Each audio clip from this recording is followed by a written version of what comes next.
Un territoire, des hommes, une ambition.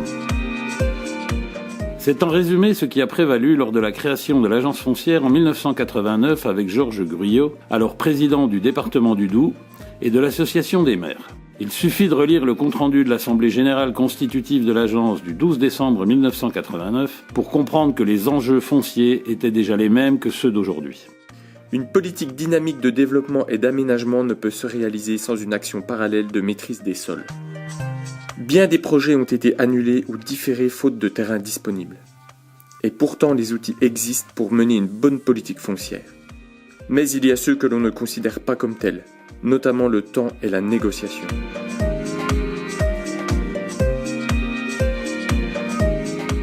Création de l'agence foncière. Dès sa création, l'agence fait rapidement la démonstration de son efficacité et développera un véritable partenariat avec le département et les communes. Création d'un établissement public foncier local. Le besoin des collectivités évolue avec une attente en matière de portage foncier. Victime de son succès, c'est l'agence foncière qui était mandatée pour réfléchir à cette création. Philippe Alpi succède à Joseph Tirode comme président de l'EPF. Dès septembre, il demande au conseil d'administration d'engager un nouveau processus d'extension sur la Bourgogne-Franche-Comté, avec mandat à Joseph Tirode, premier vice-président, et Charles Mougeot, directeur, de l'accompagner dans cette mission. Arrêté d'extension et naissance officielle de l'EPF Bourgogne-Franche-Comté. Après de nombreuses réunions d'échange avec l'établissement public foncier local du Grand Dijon, le principe de l'extension de l'EPF à la Bourgogne-Franche-Comté est décidé par son assemblée générale le 20 septembre 2016, puis validé le 18 novembre 2016 lors d'un comité d'administration régional. L'EPF du Doubs, Bourgogne-Franche-Comté, c'est une équipe et une ingénierie technique, juridique et financière au service des collectivités membres. L'EPF a vocation à acquérir directement des biens fonciers et immobiliers, les porter, les gérer, puis les rétrocéder à la collectivité membre lorsqu'elle est prête à lancer son projet. L'action foncière conduite par l'EPF a pour objectif d'accompagner le développement durable du territoire et le renforcement de son attractivité.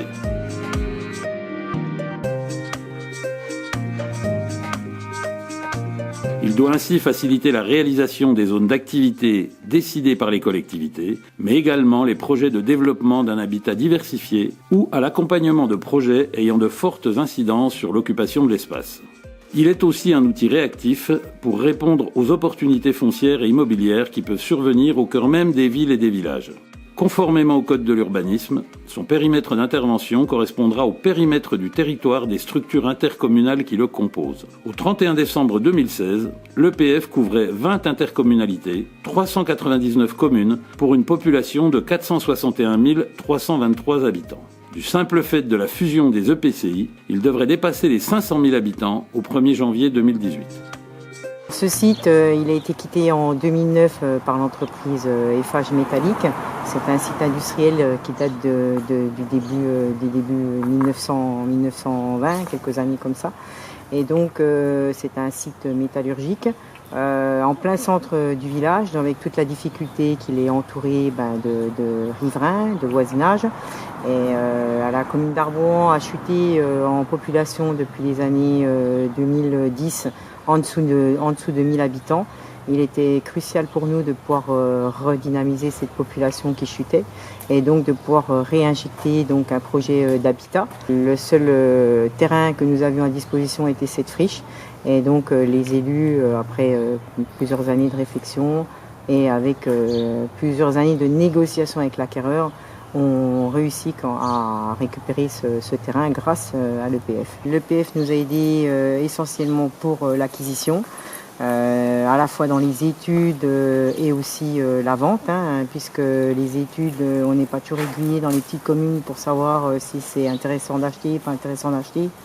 Le prix du marché et puis tout ce qui concerne l'accompagnement dans l'acte de vente par rapport à un propriétaire. Et là, c'était quand même un site sensible puisqu'il y avait quand même pas mal d'appareillage et de la pollution dans les sols. Donc on a bien suivi vos consignes et bien compris toute l'importance que vous aviez à nos côtés. Pour nous, c'est une très grande chance d'avoir un EPF qui soit venu sur le territoire du Jura et plus particulièrement sur la ville de Salins. Tout simplement parce que lorsqu'on veut redynamiser une ville, il faut reprendre la maîtrise foncière de son territoire.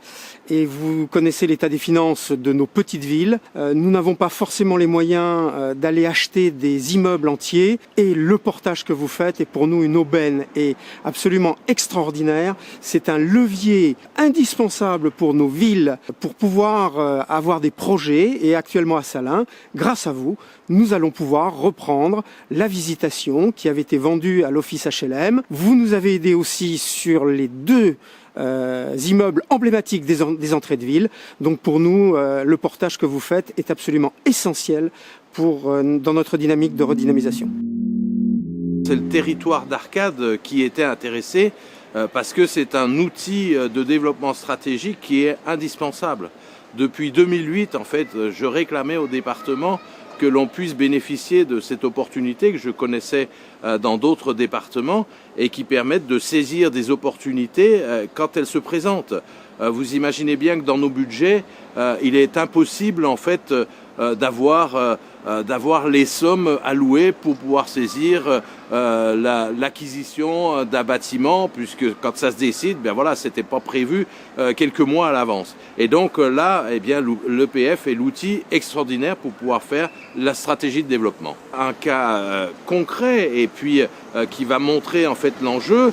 Nous avions déjà fait l'acquisition de la friche Saran, donc l'ancienne usine Saran, qui est située juste à côté du lycée technique. Donc autant dire que elle avait un emplacement stratégique pour nous.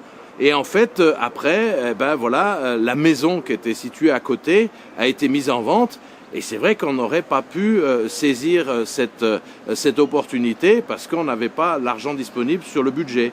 Donc par le biais de l'EPF, ça nous permet de saisir cette opportunité. Et l'EPF est un bon relais puisque c'est lui qui finance pour nous. On paye 1% de droits, donc c'est correct, 1% de droits par an. Et puis ça nous laisse le temps de préparer en fait l'utilisation de cette place stratégique. Et en attendant, les locataires qui étaient dedans louent toujours. Donc ça vient dégréver entre guillemets le prix d'achat que l'on retrouvera au bout du compte. Donc vraiment c'est du gagnant-gagnant extraordinaire. En tant que nouveau président d'une structure, une communauté d'agglomération, dans le mot EPF, je veux retenir le terme, la lettre P, parce que pour moi, ça correspond à un des objectifs de la structure qui est le portage. Et je veux vraiment souligner l'intérêt du portage en matière immobilier, notamment pour un élu qui a une opportunité, qui n'a pas prévu dans son budget et qui, grâce à l'EPF, peut saisir cette opportunité et mûrir son projet pour demain. Ça me paraît essentiel. Et ça me permet de dire également que l'EPF, nous sommes de nouveaux adhérents. Mais pour nous, l'EPF a déjà travaillé sur le territoire d'Éclat, et notamment sur la ville de Lons-le-Saunier, et plus particulièrement dans le domaine de l'habitat. Et là, je trouve aussi que c'est un lieu important d'action de l'EPF. Et à Lons-le-Saunier, je crois, et j'en suis certain même, que ça rendra un grand service à Éclat pour une rénovation urbaine, une réhabilitation de l'habitat, et souvent avec une connotation sociale.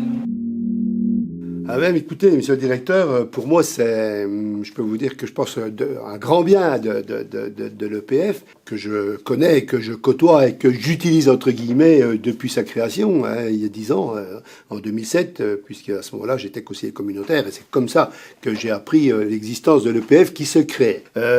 Et là, pour moi, c'est un double titre en tant que président de cette agglomération qui utilise, je répète toujours, ces grands services qui sont apportés par l'EPF, mais aussi en tant que maire d'une commune petite ou moyenne, Felche-Châtel, pour laquelle nous avons aussi, avec l'EPF, fait des acquisitions pour tout à fait dans l'esprit du fonctionnement de l'EPF, pour ensuite les racheter par la commune à l'EPF, de façon à faire des aménagements urbains. Et aujourd'hui, l'EPF est un maillon important dans le cadre de notre développement économique. Des grands chantiers sur sur le pays de Montbéliard cette fois, hein, tant dans les communes, dans les 29 communes au départ et maintenant dans les 72 qui nous rejoignent, sont mises en œuvre grâce au travail préalable que fait l'EPF avec ses agents qui sont sur le terrain, qui négocient les achats de terrain, mais aussi dans un but bien précis du développement. Hein, on ne fait pas, l'EPF ne se substitue pas aux collectivités sans un but bien précis. Il faut que l'on ait un objectif d'aménagement de territoire, que ce soit dans le cadre de l'habitat, que ce soit dans le cadre du développement économique, dans le cadre du développement environnemental, etc. Là, on a besoin d'un tel service. Et aujourd'hui, le travail est tout à fait justifié et remarquable, je dirais, parce que véritablement les gens sont au service des collectivités. Bon, il y a un coût, mais c'est normal parce qu'il faut faire fonctionner. Qui a d'ailleurs évolué, parce qu'au départ, le portage était de 4 ans, maintenant, il est passé à 8 ans, on peut même aller un peu plus loin. Donc, je trouve que véritablement, c'est un grand service qui est rendu aux collectivités. Et le pays de Montbéliard je crois qu'on va le maintenir sur ces prochaines années. Le premier vice-président, qui est de Montbéliard, enfin de la communauté d'agglomération du pays de Montbéliard, Joseph Tirode, qui était un des fondateurs, et qui est très actif, mais qui a aussi une grande envie que ça marche bien. Nous avons, avec l'EPF du Doubs, progressé très rapidement sur la Franche-Comté. Aujourd'hui, nous sommes sur la Bourgogne-Franche-Comté. Magnifique. C'est aujourd'hui quelque chose qu'il faut faire progresser parce que nous en avons bien besoin. Les élus nous accordent confiance. Nous sommes confiants dans l'avenir. Bien, bonjour à toutes et à tous. Très heureux de participer à ce 10e anniversaire de l'établissement public foncier du département du Doubs. La communauté d'agglomération du Grand Besançon participe depuis 2007, effectivement, à cet établissement public foncier et aujourd'hui nous participons à son développement tant au niveau départemental qu'au niveau régional. Alors, pourquoi l'EPF? Quel est l'intérêt pour une collectivité de l'EPF?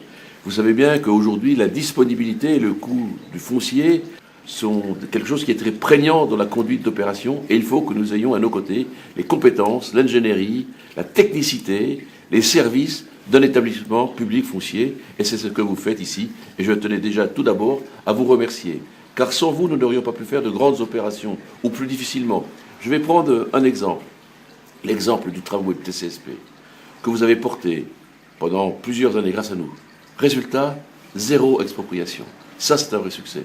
Les VET, Vauban, et beaucoup d'autres projets. Et dans les communes du Grand Besançon, 38 communes ont eu recours à l'établissement public foncier du Doubs pour traiter 76 dossiers. Donc, un établissement public foncier important, capital, indispensable pour l'ensemble du Grand Besançon. Donc, tout simplement, bon anniversaire, merci et continuons ensemble. Depuis la création de l'agence, que de chemin parcouru.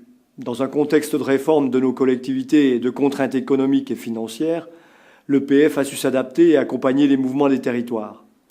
Ensemble, nous serons plus forts pour favoriser les projets d'habitat et le logement social, permettre le développement économique pour soutenir l'artisanat, le commerce, le tourisme, l'industrie, et accompagner les collectivités pour leur équipement public, faciliter les opérations de renouvellement urbain et la requalification des centres-bourgs, qui, durement touchés par la désertification, faute d'outils pour aider les élus dans la maîtrise foncière et son financement, l'EPF est maintenant accessible au plus grand nombre, au service des collectivités et de leurs projets d'intérêt général.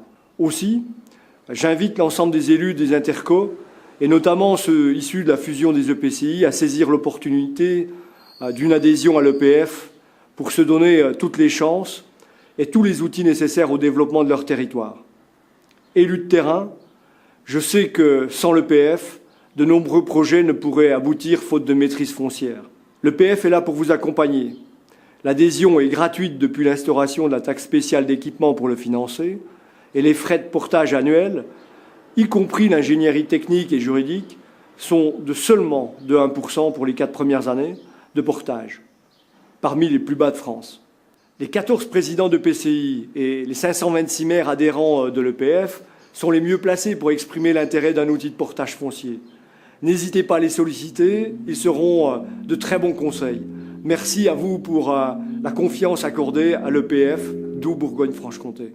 Fêter les 10 ans de l'établissement public foncier au carrefour des départements dans ce lieu emblématique qu'est la Saline est un événement important que le département souhaitait partager avec vous. Pour ces 10 ans, je souhaite à l'EPF un avenir bien entendu radieux et serein et surtout de faire preuve de beaucoup de pédagogie dans nos intercommunalités afin qu'on soit encore plus nombreux à adhérer à l'EPF. Félicitations à toute l'équipe d'EPF parce que son développement ces dernières années et son rayonnement sur un territoire plus large va lui donner encore plus de pertinence et va pouvoir renforcer notre action politique et ça c'est génial. Bon vent à l'EPF pour les 10 années à venir. Longue vie et plein de réussite à l'EPF. Alors, continuons tous ensemble pour notre département, pour notre région, pour notre agglomération et bon vent à l'EPF.